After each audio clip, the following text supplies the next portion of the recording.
InsyaAllah bicara kita pada pagi ini berkaitan dengan adab dalam Islam. 50 adab mencakupi 50 keadaan yang dikarang oleh Al-Allamah Al-Habib Zain bin Ibrahim bin Zain bin Sumaid Ba'lawi, ya, dan diiring oleh Sayyid Muhammad Amin bin Idrus bin Abdullah bin Umar bin Syekh Abu Bakar bin Salim Ba'lawi Al-Husaini, orang-orang yang ada darah keturunan Rasulullah sallallahu alaihi wasallam.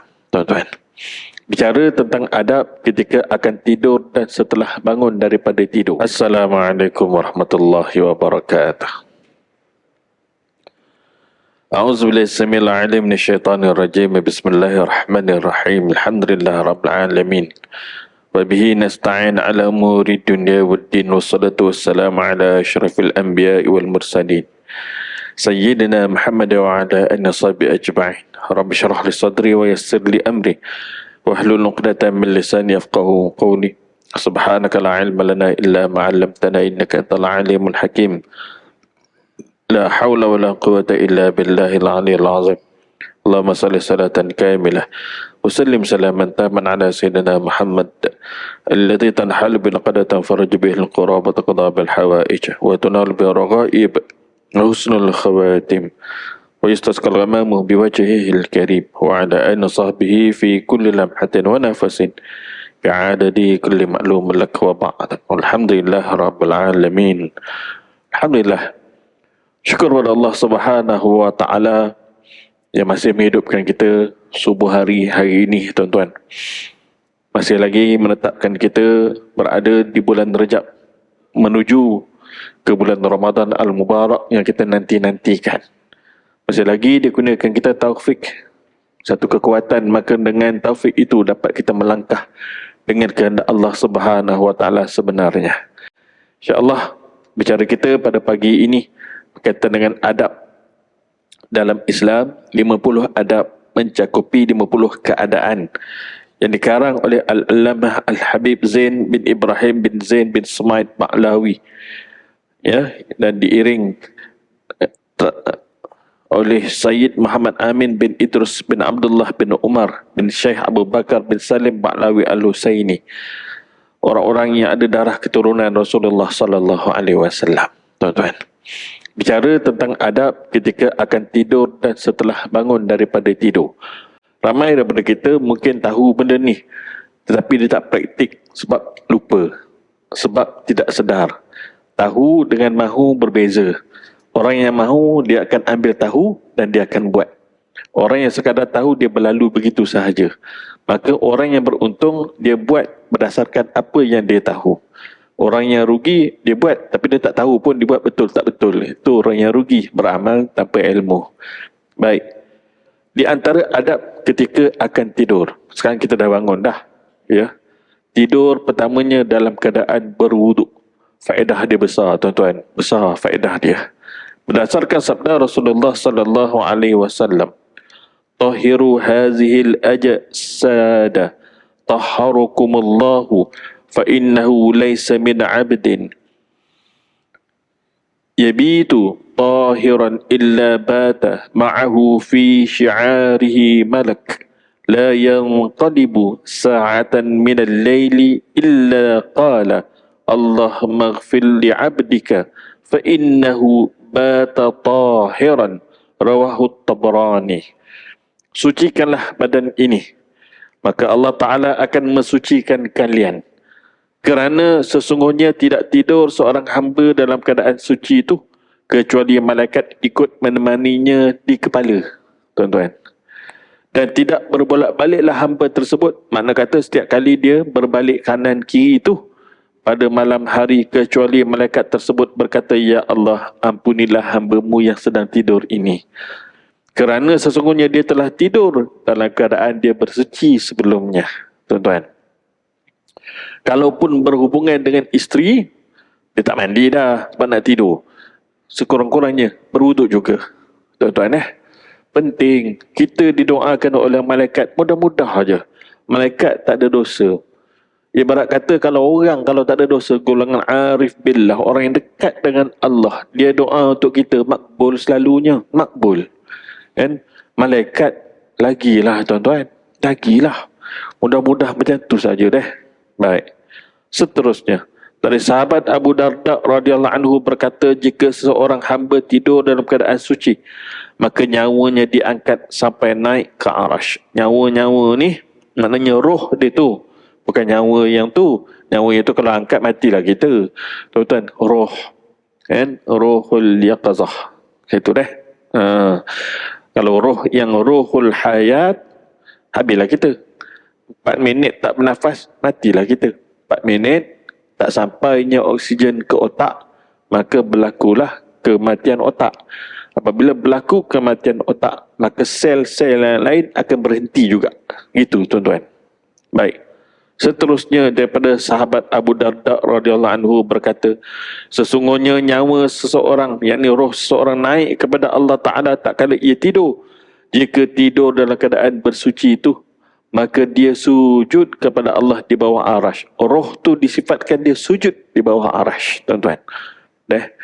Dan jika tidak dalam keadaan suci, maka menjauh tak kala sujudnya tak adalah. Dan jika dalam keadaan janabah, berjunub, maka ia tidak diizinkan untuk sujud. Situ dia. Makna kata molek sangat pelihara wuduk. Kita dalam setiap individu Muslim, kat orang kafir ke, orang Islam ke, munafik, fasik ke, semua orang dia ada jin yang kita panggil Qarin. Qarin ni kawan baik kepada syaitan.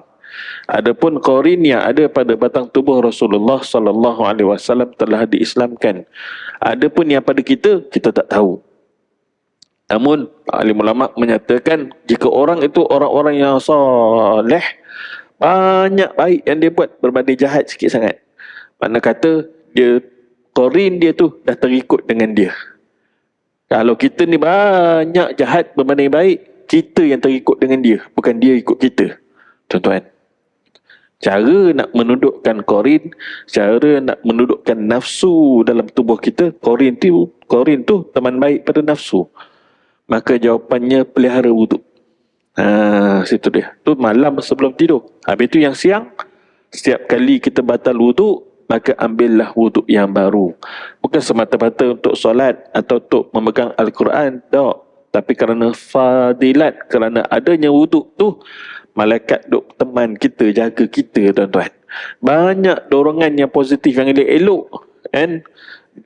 Datang pada kita, seolah-olah kita ni diasuh buat gini. Yang baik saja. Yang jahat tu kita rasa pahit, rasa tak nak, rasa malu, rasa segan, macam-macam. Yang mana? Yang maksiat tu. Kita berbuat taat, bangun subuh, solat duha nanti sekarang, solat tahajud sebentar tadi sebelum datangnya subuh. Baik, itu ibadat. Memang comel, memang molek.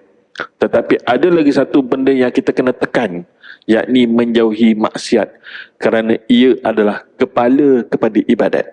Ibadat di bawahnya, menjauhi maksiat paling atas, nombor 1, tuan-tuan.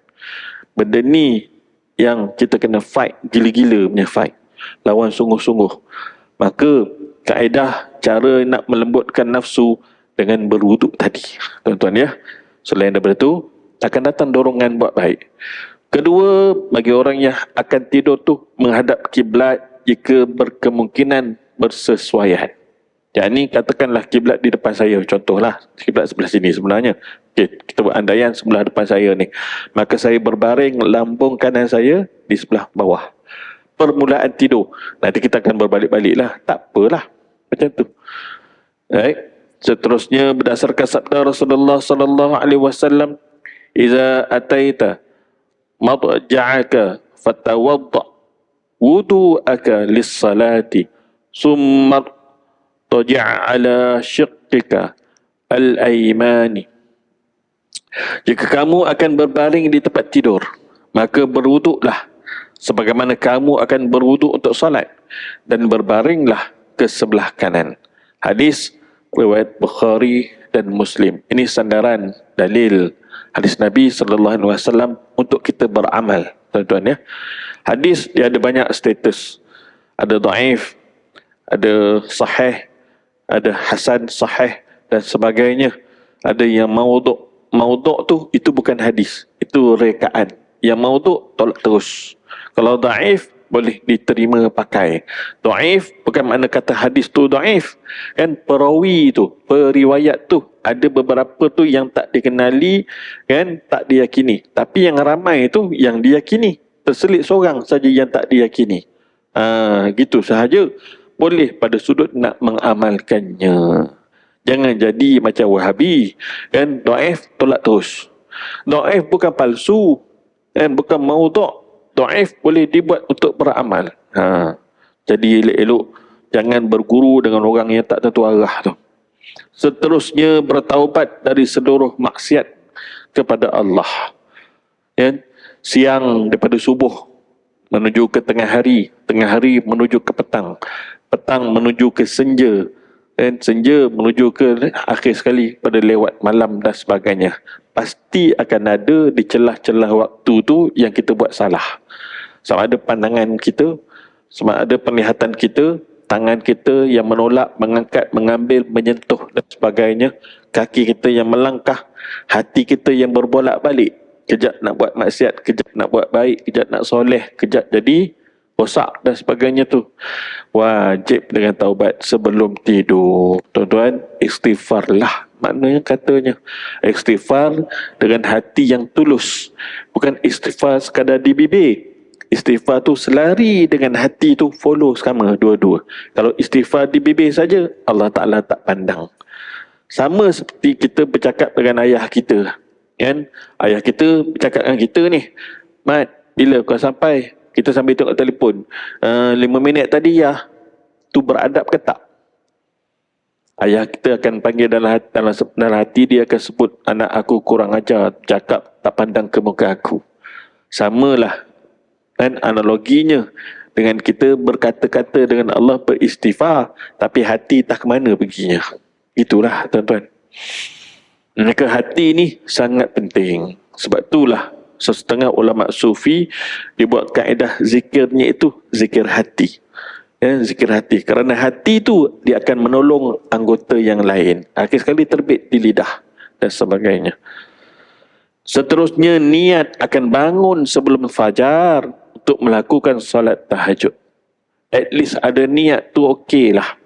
Ya, ada orang permulaan mungkin dulu-dulu niatnya nak bangun pukul 5, kunci jam. Ni kunci jam. Dulu jam yang loceng tu lah, kering tu, kan? Lepas tu tekan, yang pakai tekan tu pula. Sekarang tak payah dah, pakai handphone aja, set terus. Ya, lepas tu tak payah set dah, automatik pukul 5 dia boleh bangun dah. Sebab clock dekat dia punya mind ni, dia dah berfungsi dah hidup, dia dah resetting balik. Begitu. Tiba-tiba dia dah resetting tu rasa macam tak puas je, sebab dah biasa dah. Rasa nak awal sikit, adjust pula setting balik yang dalam handphone tu, kan, hingga dah terbiasa dah, tak payah setting dah, boleh bangun dah 4:30. Yang terbaik sekali waktu pintu langit terbuka. Pukul apa tuan-tuan pintu langit terbuka? 3 pagi. Pukul 3 pagi. Dan golongan arif billah, kita tak tahu, mungkin ada daripada kalangan kita yang macam tu tuan-tuan, kita tak tahu pun. Pukul 3, kan, dia akan beritahu anak-anak murid dia, bangun. Kalau zaman kita hari ni adanya WhatsApp, dia WhatsApp bagi anak murid yang hidupkan handphone dia lah, tak matikan dia punya data tu, tuan-tuan ya. Untuk guru antaranya begitulah tuan-tuan ya.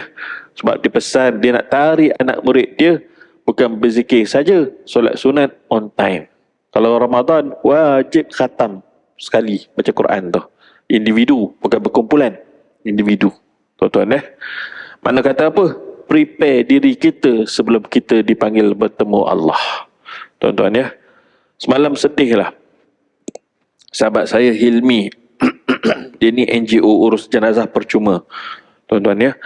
Hari Jumaat yang lepas, minggu lepas, berlaku satu kemalangan jalan raya, bukan kena pada dia yang menguruskan si mati itu, di hadapan dengan pasar raya Lotus, Sarjana Impian tu, tuan-tuan ya. Seorang pemuda umur 18 tahun yang menjaga maknya yang sakit mental. Jadi dia naik motor, mak dia kat rumah lah. Kan naik motor berhenti tu, datang satu pemandu yang mabuk. langgar dia pada pagi Jumaat tu, tuan-tuan ya, langgar dia. Dan himpit dia tu hingga menyebabkan menggeletik dia dan mati on the spot. Maknya yang di rumah tu, apabila abangnya datang, kan, abang kepada si adik tadi tu datang ambil mak adik dah tak ada dah. Adik dah di hospital dah tak ada. Gitu kan. Maknya pun tanyalah, dalam keadaan dia mental pun ada kewarasannya begitu. Tapi dia tak stabil lah. Begitu tuan-tuan. Akhir sekali pergilah ke hospital. Tiba-tiba dia kejut anaknya, Angah bangun, Angah, mak lapar. Tuan-tuan, Allahu Rabbi, memang menusuk dalam hati ni. Muda-muda lagi dah meninggal dah. Tuan-tuan ya, Allahu Akbar. Subhanallah. Kita ada yang dah 40, ada yang dah 50, 60, 70, lebih daripada 70 pun ada dalam ni. Kan, syukur banyak-banyak Allah Ta'ala bagi kita nikmat. Kan, peluang adik tadi tu, ya, jangan, maknanya dia tak mampu nak beramal banyak. Tapi kita melihat dia pada sudut positif dia apa? Ya, dia tak mampu nak beramal banyak. Dan Allah Ta'ala pelihara dia sikitnya dosa yang dia buat berbanding kita yang dah lama hidup. Maka kita pandang kita ni merendahkan diri kita. Orang yang muda pula melihat yang tua. Bagusnya pakcik tu, panjang umur dia, mesti dia banyak beramal. Dia merendahkan diri dia pula. Ni cara ulama sufi ajar diri kita, tuan-tuan. Yang tua melihat yang muda, bagusnya dia tak banyak dosa dia. Kan, kita dah lama dah hidup. Yang muda pula melihat yang tua, bagusnya pakcik tu panjang umur dia, mesti berkat banyak amalan dia. Gitu dia, tuan-tuan. Seterusnya, tidur sebelum tu, solat witir sebelum tidur jika tidak yakin bahawa dirinya akan bangun sebelum azan subuh. Setengah orang ramai lepas solat isyak buat witir terus, 2 campur 1, ataupun dia nak buat 3 terus. Boleh, paling malas 1 rakaat je lah. Itu dah kan. Baik. Tapi bagi orang yang yakin dia dapat bangun awal, maka tangguhkan itu lebih baik. Supaya apa? Dia bukan saja buat witir, dia akan buat lagi tahajud, hajat, taubat, istikharah contohnya. Baik. Dan seterusnya, tidur tidak terlalu lewat kecuali jika terdapat keuzuran. Tidur tidak terlalu malam. Zaman hari ini dengan handphonenya, anak-anak kita tidur di dalam bilik dalam keadaan gelap tu, handphonenya ni itu merosakkan mata betul. Memang cepat rabun nanti, tuan-tuan ya. Saya silap nanti pakai kacamata tu yang tebal tu. Tuan-tuan tahu kan, yang tu kan tebal betul tu. Bukan sekadar itu, dia akan meletihkan otak ni. Dia akan meletihkan otak. Sesuatu yang kita lihat, kita kena lihat dia di bawah, kita di atas. Macam tu. Bukan kita di bawah, benda tu di atas. Satu perkara. Yang kedua, cahaya tu. Kan? UV tu. Dia akan merosakkan, mempercepatkan proses kerosakan tu. Dan satu lagi, akibat dah terbiasa lewat malam, bila nak bangun subuhnya on time? Silap subuh pun tak ke mana perginya. Situ kan, kena didik, disiplinkan anak-anak. Kita pun disiplinkan diri kita. Mematikan api yang menyala di dalam rumah sebelum tidur, kerana dikhawatirkan dapat menyebabkan kebakaran. Kitab ni dikarang zaman dulu-dulu lagi. Zaman dulu tak ada dapur gas. Yang ada dapur kayu. Kan, kita ramai-ramai ni, ramai yang ada pengalaman rumah tok, rumah nenek, tok wan dan sebagainya tu, adanya dapur kayu yang di bawahnya tu pasir, letak bata, lepas tu letak steel tu, 2-3 batang tu kan, batang rod tu. Untuk apa? Nak memasak selalunya. Ada pula buluh yang dihembus tu, letak kat tepi tu, sebab nak nyalakan sabut, kertas dan sebagainya tu. Baik, maka dipadamkan. Ya, macam tu. Kias kepada zaman kita hari ni, tutup lampu lah. Gas, pastikan tak ada benda lagi yang duk merebus dan sebagainya tu. Make sure memang tutup habis. Supaya apa? Mengelakkan bencana kat rumah tu. Musibah apa? Kebakaran. Habis tu lampu tu tak ada kan mena kebakaran pun. Bukan sebab kebakaran tu. Kan? Sebab apa? Kerana faedah untuk kulit kita, perlunya siang dengan cahaya, perlunya malam dengan bergelap. Kulit. Tuan-tuan ya. Kerana kulit ni kalau didedahkan dengan cahaya terus siang malam, rosak. cepat rosaknya. Walaupun kita ada trauma rumah pernah dirompak, pernah dipecah masuk, hadap trauma tu, lawan trauma tu. Ya. Ada jiran sebelah taman saya dululah. Ya. Rumahnya dah 2 kali dimasuk orang. Sebelum 2 kali dimasuk orang tu, rumah dia di taman lain pun dimasuk orang juga. Kan? Rupa-rupanya mana tak dimasuk orang, pintu pagar pun dia tak selak, dia tak mangga. Kan? Biar terbuka je tu. Memanglah orang tahu dah ini peluang, kan? Ini ada can, maka dia masuk. Pintu belakang pun sama juga ceritanya. Padanlah, disiplinkanlah diri, kuncilah mana yang patut kunci, selaklah mana yang patut selak. Apabila nak tidur, padamkan lampu. Tu sebenarnya. Dan lampu tidur tu, kalau ia pun ada lampu tidur, kalau jaraknya jauh, tak apalah. Sebenarnya tak perlu pun lampu tidur tu, tuan-tuan ya. Sebenarnya, itulah dia. Baik. Ataupun pasang lampu tidur yang ada timer. Yang ada timer. Pukul 5 pagi, pop dia nyala. Contoh. Itu dah. Baik. Seterusnya menutup mangkuk atau gelas yang terbuka sebelum tidur. Kerana apa? Banyaknya haiwan yang merayap. Tuan-tuan ya. Dia merayap bukan dia merayap saja. Ada penyakit mengiringi di tapak kakinya. Di mana dia singgah sebelum dia merayap masuk dalam periuk, dalam kuali tu. Tu dia. Kan? Apatah lagi tikus. Lipas. Cicak. Kan? Lipas tuan-tuan. Tu, berus gigi tu. Dia panjatnya dalam bilik air tu. Dia panjat tu. Kadang-kadang kita nak berus gigi, terbau. Macam ada dia sebelum tu dia singgah. Tak gitu. Kan? Sebab tu elok adanya cover penutup. Simpan tu, tutup. Dia ada box dia. Tuan-tuan Baik. Seterusnya berdasarkan sabda Rasulullah SAW, maksud dia apa? Tutuplah mangkuk dan lubang-lubang air. Kerana sesungguhnya satu malam dalam setahun Allah Ta'ala menurunkan penyakit di dalamnya dan tidak berlalu di mangkuk tanpa penutup kecuali penyakit tersebut masuk ke dalamnya. Mana kata, kalau kita dah ada masakan yang ada lebih tu, nak makan untuk hari esok, tutuplah periuk tu. Kan? Kerana apa? Kalau kita biarkan terbuka tu, selain daripada makhluk yang merayap ni, makhluk yang kita tak nampak, jin, dia kencing dalam bekas tu. Tuan-tuan ya, jin punya perangai. Jin mana? Jin kafir dah. Ya, subhanallah. Baik. Lagi antara lain dia kata di sini, lubang-lubang perlu ditutup. Tandas kita kan dia ada lubang air nak mengalir keluar tu. Ya, sendal dengan batu tuan-tuan. Tak payah letak batu blok, letak batu yang bulat tu cantik sikit rupanya. Dan kerana apa? Daripada lubang tu lah kadang-kadang masuknya biawak, masuknya ular, masuknya apa lagi? Tikus. Bila masuk tikus, wabak apa yang ada dalam rumah tu nanti? Daripada kencing dia tu, leptospirosis. Kan? Keracunan dalam tubuh ni yang menyebabkan membawa kepada kematian. Tuan-tuan ya. Tu. Leptospirosis bukan saja tempat perkelahan, tempat percutian, dan dekat tempat yang berair dan sebagainya tu, di rumah kita pun boleh jadi punca. Tuan-tuan berhati-hati juga. Kalau kita makan di kedai, perhatikanlah juga kebersihannya tuan-tuan ya. Dan kadang-kadang macam terbau lipas, kadang-kadang terbau hancing, kencing tikus. Jangan makanlah. Jangan makanlah. Ya. Beredar tu lebih baik. Jadi jangan order dulu, tengok keadaan macam bersih, silakanlah. Kan? Tapi kalau ada datang report tiba-tiba kat depan bersih, yang kat belakang tu, yang kat dapur tu, huru-hara jadinya. Banyak macam tu kan? Maka jangan pergi dah lah. Kalau dapat keluarnya report macam tu, sangat berisiko. Kadang-kadang kita singgah kedai, ya, itu dia pun mengadu dengan kita. Ramai kawan-kawan dia berniaga tutup. Kita tengok, ramai je yang maju kat Bangi tu tak tutup-tutup. Kan?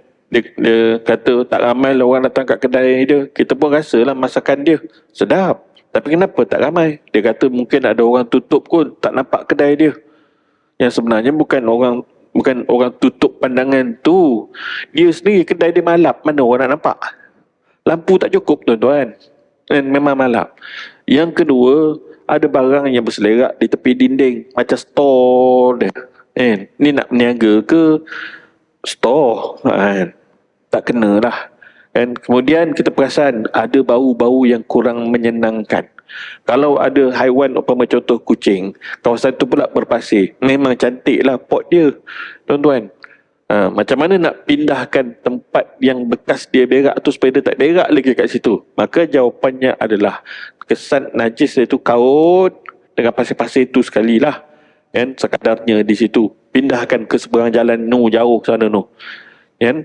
Dan bawa kucing tu biar dia hidu tempat yang baru kita pindahkan tu. Maka dia tak akan buang kat sini, dia akan buang kat sana. Tu caranya lah. Tapi langkah yang paling baik, jangan ada kucing, jangan ada haiwan kat kedai dan sebagainya. Ya, tak salah dia nak cari rezeki. Ya betul, cari rezeki juga. Dan kucing tu pun dia nak cari rezeki untuk diri dia tu. Ya, tetapi kebersihan sangat kena jaga. Padanlah pun dalam kitab Ta'lim Al-Muta'alim, dia kata apa? Golongan penuntut ilmu tak digalakkan. Kalau boleh dia kata apa? Jangan makan di kedai. Ada sebab musabab lah rupa-rupanya. Kadang-kadang yang apabila kita makan di kedai tu, kita tak kenal siapa yang masak. Kita kenal tokenya. Kita tak kenal pekerjanya. Apa sebab, tuan-tuan? Baik. Apabila kita makan satu makanan pada sudut halal, memang halal. Tapi jika sekiranya golongan yang nak menuju kepada jalan Allah salik ni, dia tengok ciri orang yang masak tu soleh ataupun tidak. Satu, soleh ataupun tidak. Bagaimana pula kalau yang memasak tu bukan berakidah dengan Islam? Masa di Pavali hari tu, kedai-kedai mamak, cutinya sehari 2 hari ke cutinya seminggu? Seminggu? Wah, kau ni lagi lebih daripada raya haji, raya puasa, kan? Rupa-rupanya 2 orang saja pekerja Islam, yang lain 10 orang Hindu. Tuan-tuan ya, yang masak mi goreng mamak tu, kan, Hindu ke Islam? Satu. Kan, sebab itulah guru-guru sufi sesetengahnya, tuan-tuan ya, sangat dia tekankan, jangan benarkan yang memasak makanan kamu itu akidahnya menyembah syaitan, menyembah berhala, menyembah api. Tuan-tuan ya, sebab apa? Nanti kita akan rasa jangkitan daripada kerosakan dia tu menyebabkan kita punya ibadat ganggu. Tuan-tuan ya, sebenarnya. Tapi ramai orang tak tahu, sedap jalan, sapu. Nak pula sekarang ni zaman review sana, review sini dan sebagainya kan. Oh, review kemain lagi, sedap. Kita pergi, mana sedapnya? Biasa je, tak ada benda pun. Contohnya lah, ya. Subhanallah. Baik. Seterusnya yang ke-10. Menutup pintu rumah sebelum tidur. Dengan makna kata, bukan sekadar tutup, selak. Perlu mangga, manggalah gate tu. Dalam rumah kita tak manggalah kan. Yang dalam rumah kita selak lah. Begitu. Tekan at least. Begitu. Merapikan tempat tidur sebelum tidur. Hal ini dikhawatirkan jika ada barang ataupun haiwan yang dapat mengganggunya, yang merayap. Di atas tilam, di atas cadar. Kadang-kadang ada barang di atas cadar. Barang apa tu, tuan-tuan? Jarum peniti, pin tudung. Isteri kita nak pasang, tiba-tiba terlepas daripada tangan dia, terpelanting. Mana cari tak jumpa. Tak ada, dia nak cari sampai sejamnya. Dia cari beberapa saat je. Tak ada, dia ambil yang lain.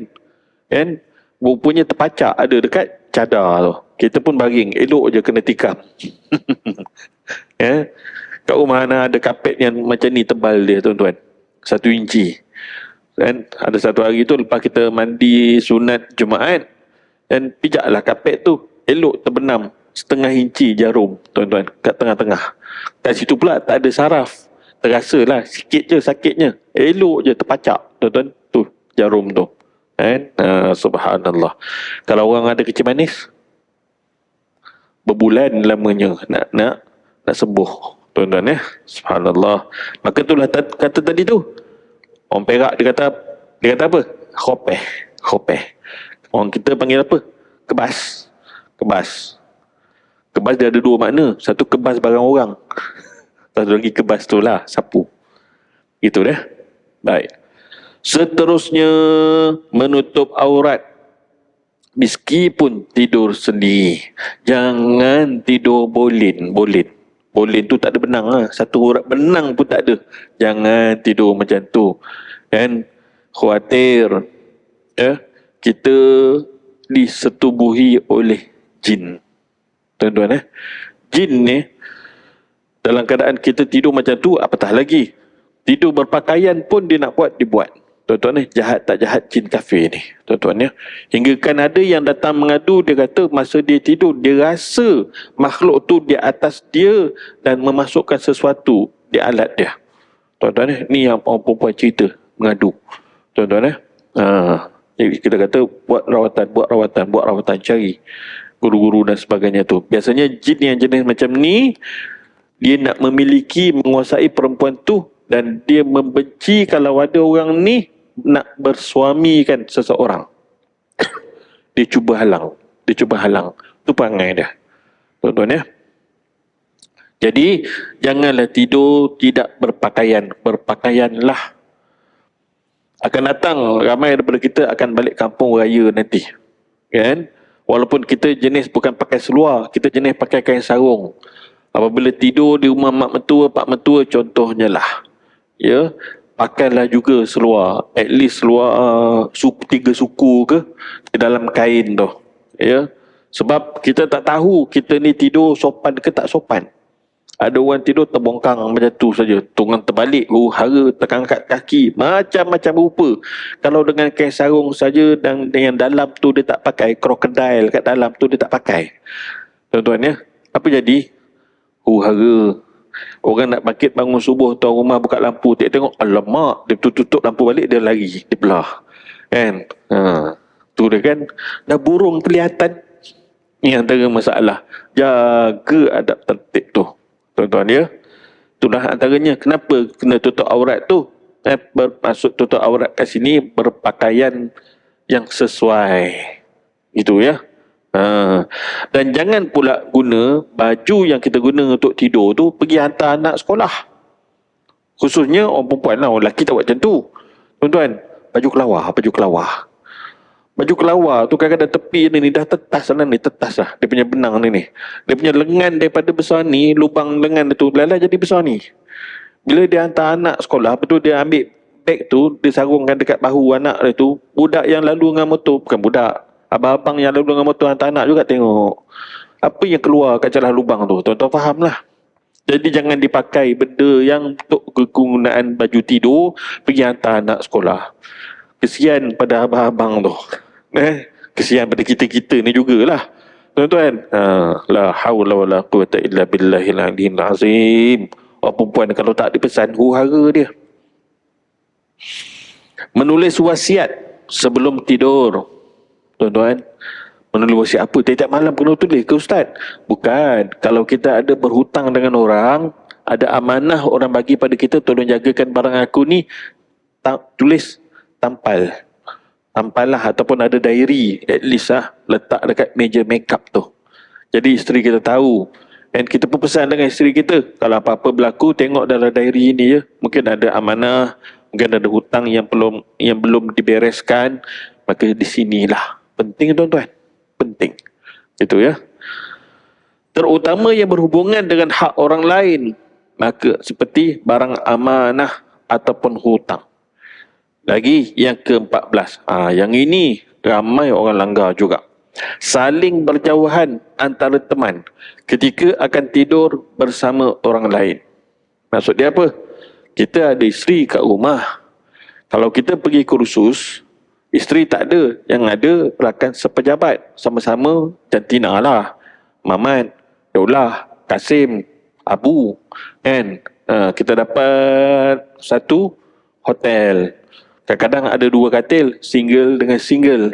Kadang-kadang satu katil queen ataupun king size. Kan? Boleh tak kita tidur sekali dengan Daulah sebelah tu?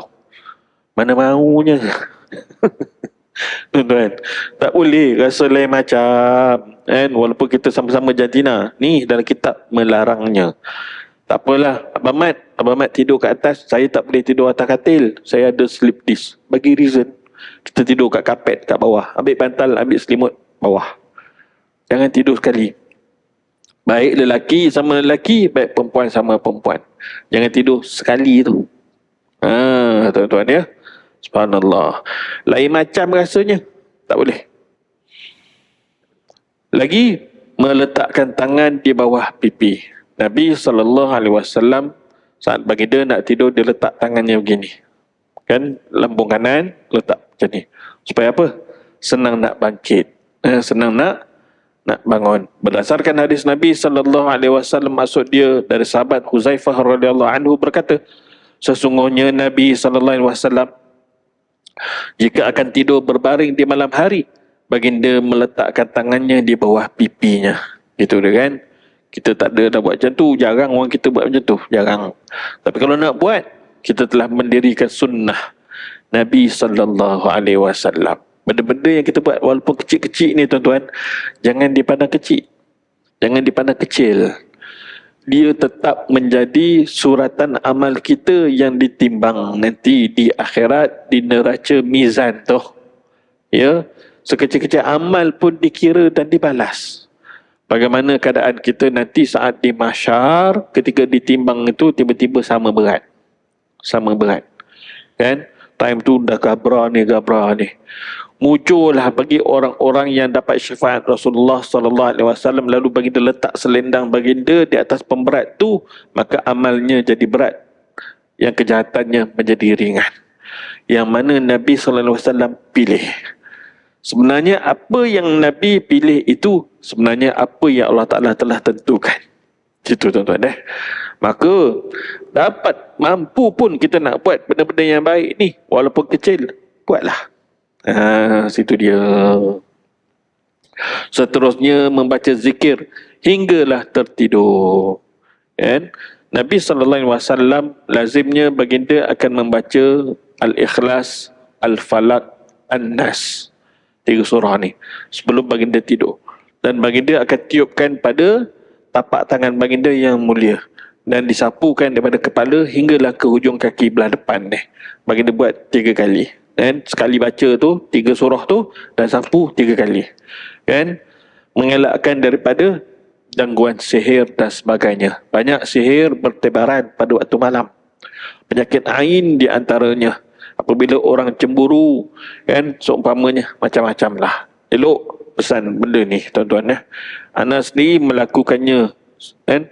Ana sendiri melakukannya dan Allah Ta'ala tunjuk tuan-tuan bagaimana Allah Ta'ala selamatkan kita daripada kena santau.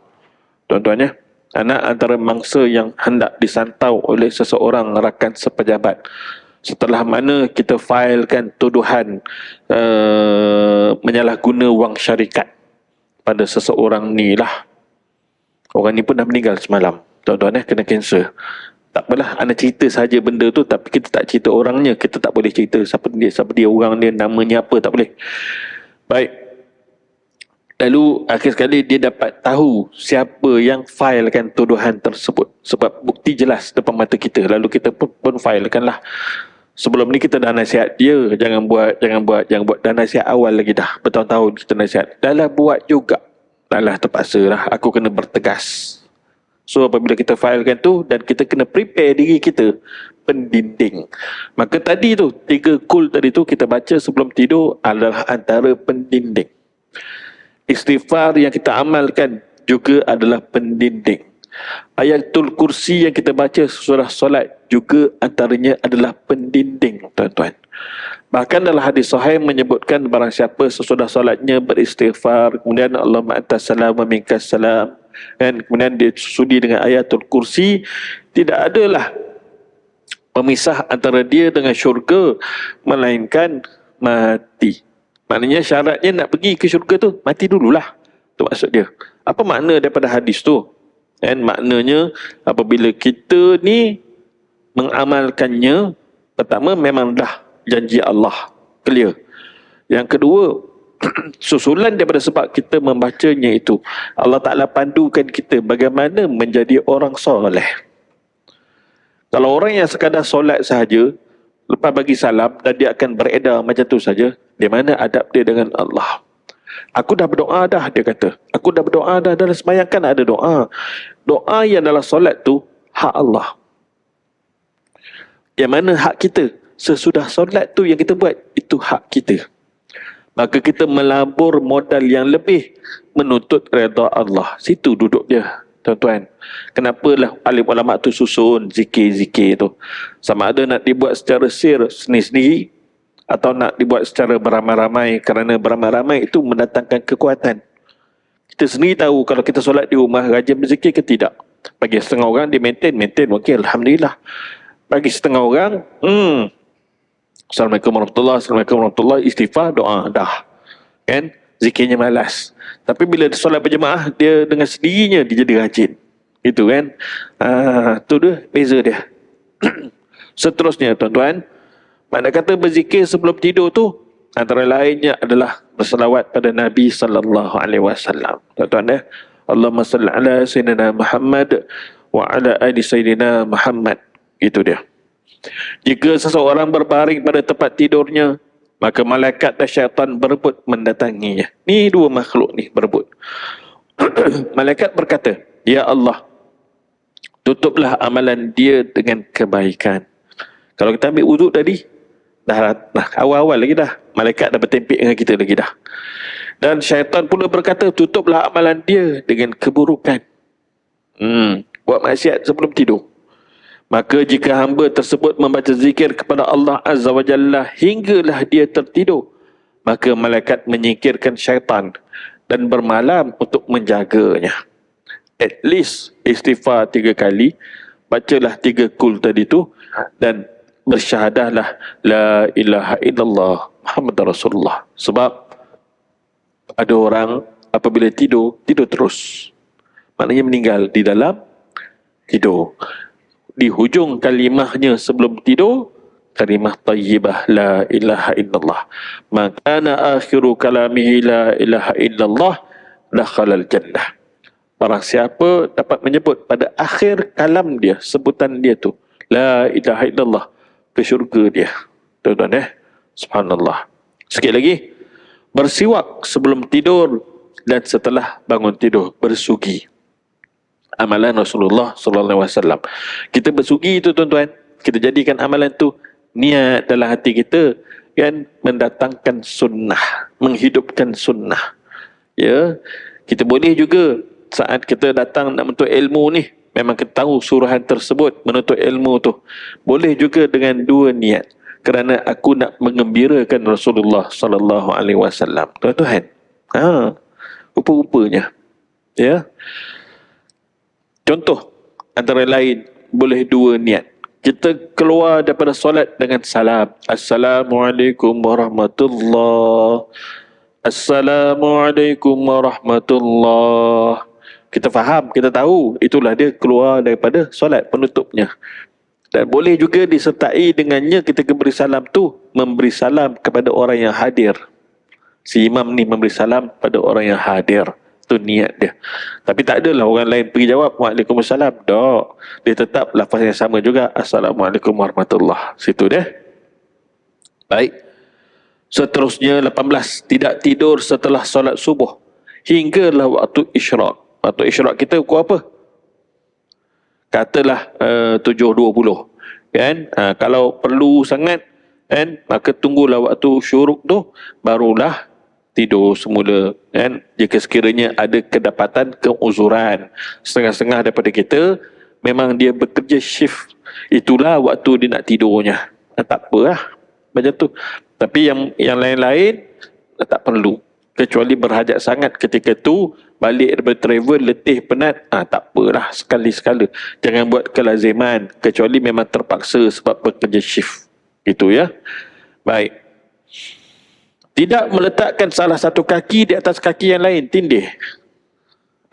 Jangan macam tu, kan? Boleh jadi kram dan lainnya lah. Dan tidak tidur tengkurap. Apa benda tidur tengkurap tu? Bahasa lama tuan-tuan ya. Tidur meniarap, perut kat bawah.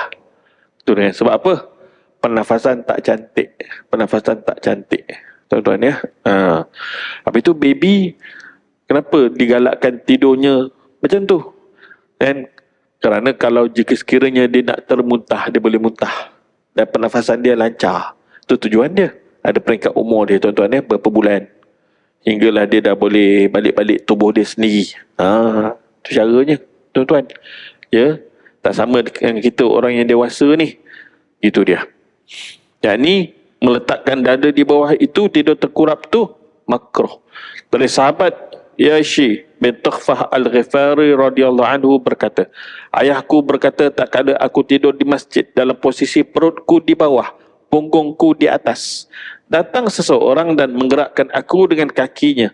Kemudian dia berkata, tidur seperti ini dibenci oleh Allah. Dia kuis ujung kaki dia tu dengan kaki dia. Kan? Maka aku bangun dan aku melihat dia adalah Rasulullah sallallahu alaihi wasallam. Tuan-tuan lagi, tidak tidur terlalu lama. Ini tidur lepas geram namanya. Tidur lepas geram, tuan-tuan ya. Lagi, tidak tidur di antara kaum yang sedang bangun, kecuali jika dalam keadaan darurat. Orang lain dah bangun dah, dia tak bangun-bangun lagi. Contoh. Ataupun keadaan darurat tu, cerita lain lah tu, tuan-tuan ya. Tidak tidur sendirian di dalam rumah tanpa ada teman, kerana hukumnya adalah makruh. Dan di sinilah sebabnya, kalau ada di antara kita dan ada ayahnya dah berseorangan di rumah, mak dah lama meninggal, jangan dihalang kalau ayah nak kahwin baru. Jangan dihalang. Begitu juga mak nak kahwin lain dah, jangan dihalang. Kalau nak cek dulu siapa calonnya, cek lebih kurang sudahlah. Orang tu rajin datang masjid surau, itu tanda orang yang baik dah. Kan? Pendapatannya halal dan sebagainya tu, kan? Maka jangan letak sangkaan-sangkaan yang buruk-buruk dan sebagainya tu. Pada zahir terdapat baik, jiran tetangga kata baik, dah sudahlah. Kan? Serah pada Allah Ta'ala, doa yang baik-baik, sudah. Jangan ada prasangka itu, ini dan sebagainya tu. Ayah nak bernikah sebab dia perlu ada teman di rumah sakit pening dia. Anak-anak kadang-kadang di Johor, di Perak, Ulu Selangor apa semua jauh-jauh tu, mana mungkin nak hantar ayah balik pergi ke klinik dan sebagainya tu masa sakit pening dia. Maka siapa yang akan menemani dia, yang jaga dia, berikan ubat, letakkan air, kan, balutkan luka dan sebagainya tu, orang sebelah dia. Siapa? Pasangan hidup. Pasangan hidup. Kalau dia kata perlulah. Kalau dia kata tak perlu, tak apalah. Tetapi balik pada hukum yang dicerita tadi tu, kan, membiarkan tidur sendirian itu, kan, dilarang. Sebab boleh berlaku matinya tak diketahui orang, tuan-tuan ya. Mati tak diketahui orang. Sekarang ni macam-macam kes. Kadang banyak kali ditemui mayat yang dah tinggal tulang, tuan-tuan ya. Baru ni kes Bella yang belum selesai lagi tu, ya. Baru ni ada ditemui tulang temulang rumah sewa yang dah lama tak disewa orang, dah 3 tahun. Ya. Ada juga orang komen rantaian daripada di bawah tu. Ada orang ni sebagai tuan kepada rumah, ni cerita yang lain lah. Tuan rumah, dia WhatsApp tanya bila nak bank in duit sewa, kan, duit sewa, kan, tak bank in, call tak angkat, WhatsApp tak jawab, single tick saja, tak ada double tick tu, kan.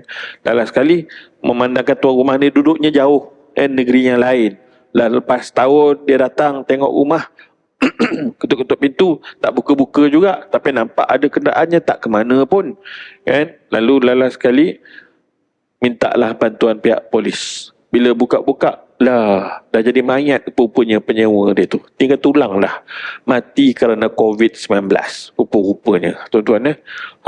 Sebab itulah kalau tidur seorang pun, kan, biar ada orang tahu yang kita tu duduk kat rumah tu seorang-seorang. Biar ada orang tahu, kan. Begitu keadaan dia, tuan-tuan ya.